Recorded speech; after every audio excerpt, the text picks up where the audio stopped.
నన్ను అరెస్ట్ చేసినప్పుడు జైలుకు వచ్చి నన్ను పరామర్శించిన తర్వాత బయట వచ్చి ఆ క్లిష్ట సమయంలో ఏమాత్రం ఓటు డివైడ్ కావడానికి వీలు లేదు, రాష్ట్ర ప్రయోజనాల కోసం తెలుగుదేశం జనసేన కలిసి పోటీ చేస్తామని చెప్పిన మొదటి వ్యక్తి పవన్ కళ్యాణ్. అంటే ఇది ఒక సామాజిక బాధ్యతగా తీసుకున్నారు. రాజకీయంలో అరుదైన సంఘటన ఇది. ఇద్దరం కలిసిన తర్వాత బీజేపీ వారు కూడా ముందుకొచ్చారు, కేంద్ర నాయకత్వం. ముగ్గురం కలిసిన తర్వాత దిశ ఇది ఒక సునామీ. ఎవ్వరూ ఊహించిన సునామీ రాష్ట్రంలో వచ్చిందంటే ఎన్నికల్లో కూడా మనం తీసుకున్న నిర్ణయాల కారణం. ఆ నిర్ణయాన్ని మళ్ళీ మనందరం కలిసి వారు ఒక మాట చెప్పారు, మనస్ఫూర్తిగా వినిపిస్తున్నా, ఈ రాష్ట్రాన్ని మళ్ళీ ఘాటిలో పెట్టి అన్ని విధాల అభివృద్ధి చేసే వరకు ఏమాత్రం ఆలోచించకుండా సమైక్యంగా ముందుకు పోవడానికి ఆలోచిస్తామని ఈ సభ ద్వారా రాష్ట్ర ప్రజానికాన్ని కూడా మేము ఒక హామీ ఇస్తున్నాం, చేస్తామని చెప్పి కూడా మీకు కూడా తెలియజేస్తున్నాను. అధ్యక్ష, ఈసారి ఎన్నికలు రాష్ట్రం కోసం, తమ బిడ్డల కోసం, భవిష్యత్ తరాల కోసం ప్రజలు ఇచ్చిన తీర్పు ఇది.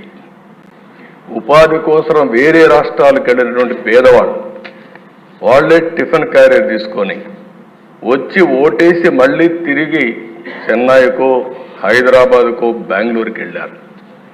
ఎక్కడో అమెరికాలో, ఆస్ట్రేలియాలో, ఆఫ్రికాలో ఉండే తెలుగువారు ఆ ఓటు వేయడానికి లక్షల రూపాయలు ఖర్చు పెట్టుకొని వచ్చారు. కొంతమంది 3 నెలలు 5 నెలలు ఇక్కడ ఉండే మెంబర్స్కి అందరూ కూడా అర్థం కాదు, కానీ వాళ్లే వచ్చి వాళ్ళ డబ్బులు ఖర్చు పెట్టుకొని గెలిపించి మనకు చెప్పకుండా వెళ్ళారంటే అది వాళ్ళకుండే. మన మెప్పు కోసం రాలా, కానీ రాష్ట్రం కోసం వచ్చారు. ఈ రాష్ట్ర భవిష్యత్తు కాపాడుతామనే ఆలోచనతో మనకు ఓట్లేసి తిరిగి వెళ్ళారు.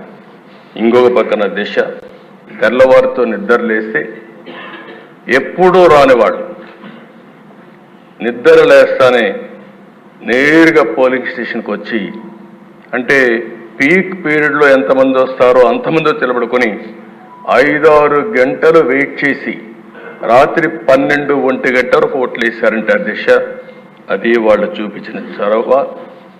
వాళ్ళందరికీ నేను ఈ సభ ద్వారా, మీ ద్వారా శిరస్సు వంచి పాదాభివందనం చేస్తున్నాను. అధ్యక్ష, ఇలాంటి అనుభవంతో ఇక్కడికి వచ్చాం. దీనికి కారణం ఏంటి? ఒకసారి అధ్యయనం చేసుకోవాల్సిన అవసరం ఉంది. 5 సంవత్సరాలు ప్రజలు నరకాన్ని చూశారు. నరకం అంటే చాలామందికి తెలియదు, కానీ కథల్లో చూశాం. అలాంటి నరకాన్ని ఈ రాష్ట్రంలో చూసే పరిస్థితి వచ్చింది. రాష్ట్ర చరిత్రలో అవి ఒక చీకటి రోజులు. ఆస్తులు సెటిల్మెంట్ చేశారు, మామూలు కాదు. భూములు దొరికితే భూముల్ని, 30-40 సంవత్సరాలుగా సంపాదించిన ఆస్తుల్ని ఎక్కడికక్కడ ఇమ్మంటే మెడ మీద కత్తిపెట్టి రాయించుకున్న సందర్భాలు. ఏ ఆడబిడ్డ మానానికి రక్షణ లేదు, ఇష్టానుసారంగా బిహేవ్ చేశారు, ప్రాణానికి విలువ లేకుండా చేశారు. ఎంత దారుణంగా ప్రవర్తించారంటే అంత దారుణంగా ప్రవర్తించే పరిస్థితి వచ్చారు. కడకు బ్రతుకు కూడా గ్యారంటీ లేదు. మనం క్షేమంగా ఇంటికి తిరిగి వస్తామని ఆశ ఎవడికి లేని పరిస్థితి వచ్చింది. దౌర్జన్యాలు, విధ్వంసాలు, కబ్జాలు, దాడులు, కేసులు ఒకటి కాదు దిశ. ఎన్ని విధాల ఇబ్బంది పెట్టాలనో ఇక్కడ ఉండే వాళ్ళల్లో సగం మంది ఎక్కువగా బాధితులు, కొంతమంది తక్కువగా బాధితులు అంతే. మానసికంగా కొంతమందిని దెబ్బతీశారు, ఆర్థికంగా కొంతమంది దెబ్బతీశారు, కొంతమందిని శారీరకంగా.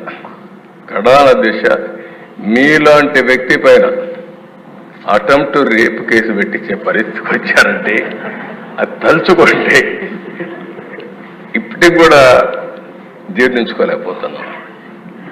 కానీ బాధ ఉంది, ఆవేశం ఉంది. ఇంకొకసారి చూస్తే మా మెంబర్స్ కూడా చాలా హిస్టరిక్గా కూడా ఉన్నారు. నాకు అర్థమైంది.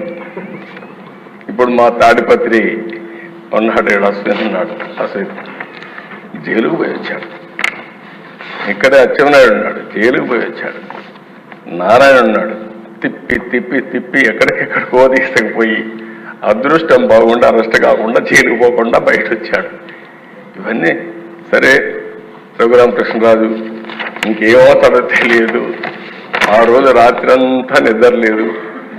ఆయన కాపాడుకోవడానికి ఎన్ని విధాల ప్రయత్నం చేశామంటే అధ్యక్ష, ఆ రాత్రంతా నెక్స్ట్ డే భగవంతుడు మంచి చూపు చూశాడు కాబట్టి బయట వచ్చాడు. కానీ ఈ దుర్మార్గులు ఇష్టానుసారంగా ప్రవర్తించే పరిస్థితికి వచ్చారు.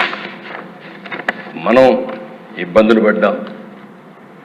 అర్థం లేనటువంటి పన్నులు వేయడం, ఇష్టానుసారంగా బిహేవ్ చేయడం, ఉపాధి లేదు, ఉద్యోగం లేదు, బాధపడని వర్గం లేదు, జీవన ప్రమాణాలు దారుణంగా పడిపోయినాయి.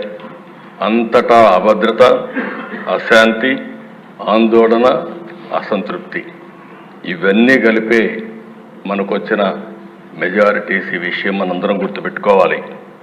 అధ్యక్ష, ఇది ఒక కేస్ స్టడీ కూడా.